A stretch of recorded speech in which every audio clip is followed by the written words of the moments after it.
गुजरात सरकार जिन्होंने इतना बड़ा आयोजन किया जिसमें लाखों लोग आ रहे हैं और सब आते जा रहे हैं, दर्शन करते जा रहे हैं, सब अपनी मस्ती में, अपनी भक्ति में हैं और इस शिवरात्रि का आनंद ले रहे हैं। और इतने सारे बड़े बड़े कलाकारों से मेरा यहीं पे मिलना हो गया। हमारे भाई कीर्तिदान गढ़वी जी भी हमारे साथ में, तो ये तो मेरे लिए बड़े क्या बोलूं, स्पीचलेस हो जाती है मैं बोलते बोलते, ये व्याख्या करते करते कि ये कितनी सुंदर और कितनी अच्छी अनुभूति हो रही है।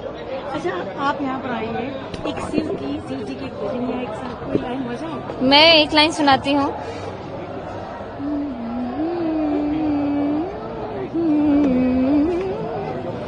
जो आनंद संत फकीर करे, जो आनंद संत फकीर करे, सो आनंद नाही अमीरी में। जो आनंद संत फकीर करे, सो आनंद नाही अमीरी में। जो आनंद संत फकीर करे।